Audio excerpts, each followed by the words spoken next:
Lord, when you're praying together, it's like you realize, boy, it's the two of us, but it's an amazing God. Like the God of the universe that cares about us and our marriage, and you bring your needs to Him. And sometimes that's when some of the little annoyances, maybe they fade away a bit because perspective, getting some perspective.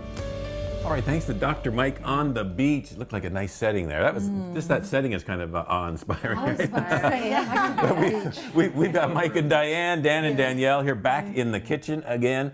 But this whole idea of awe, like I know he mentioned like going to special things like museums. You love museums, you love history, and we kind of experience those things together and walk through, and you think, oh wow.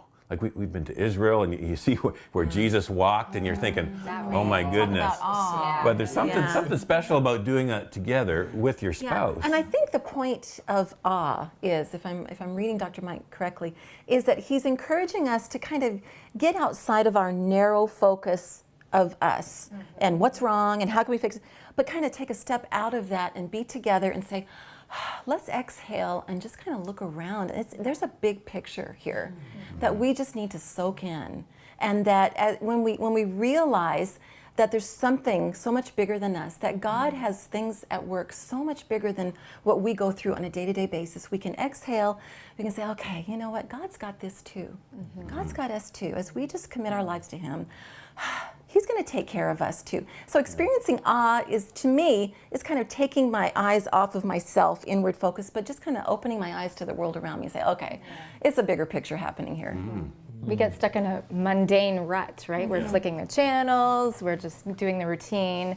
Maybe for us, I think we're a musical family, so we've gone to concerts before, we've seen people that we look up to in music, and I can remember one trip where we went, and it was a singer I'd wanted to see forever. And when she finally came on stage, there were these big, enormous red velvet curtains that dropped, and she was doing this power ballad, and I just burst out in tears, and we were laughing. You've got to say who you're talking about. It was Celine Dion. I love Celine Dion. Good Canadian girl.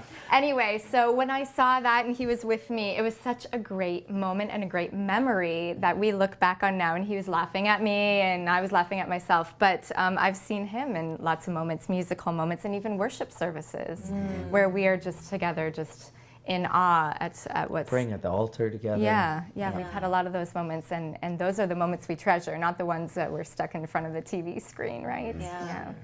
Except for right now, what you're doing is awesome. That's Good catch.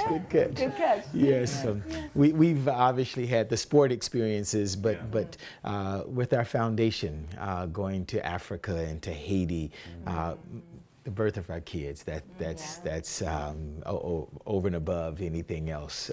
But what I really loved is spent so much time talking about prayer and what prayer means, and because a lot of times we don't think of awe when we pray, right? We can get a little bit stiff and mundane, and praying together as well is one of those things that we have to be careful. We get ourselves on different schedules, but praying together, and the fact that can be awesome, right? And so something we can engage on more regularly. I love the whole praying together thing, because it's something, like anything we're talking about right now actually takes work. I mean, you've got to plan, you've got to set aside the time, you've got to realize what's important and what really, like with music or with sports or whatever, what would do it for the two of you to have this experience of awe together, that you can enjoy it together. But it takes work, it takes effort and planning.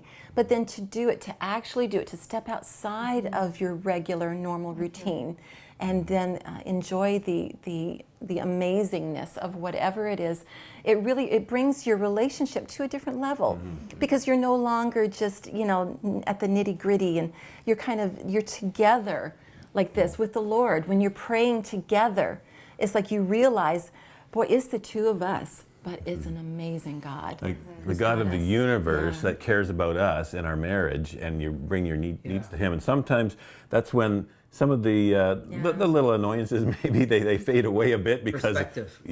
Perspective, getting some perspective. That's a good word, perspective. I think that would be a good application for that. Perspective on the little things that bug us, the fact that God's put us together, the fact that she's a child of God and he expects me to treat her as such, all of that, everything you're saying about the idea of it being bigger than us. And when we pursue those awesome things that we do together, it kind of makes those little things that bug us, they become less significant. Yeah. They do. Very minute. Exactly, exactly. Well, this is good. Okay, well, speaking of awe, it's just the guys coming up Yes. in the huddle, our huddle segment. And you ladies can listen in too. But yeah, We're going to listen. it's going to be a good time, so stay with us. The huddle is coming up. Is something that you would even become ashamed of, and then you would hide that from your wife, and this is now a secret you're keeping, and you have your open relationship with your wife, and then this on the side. But I think there's two relationships that we can actually be completely open and completely honest with, and that's us and God and us and our wife.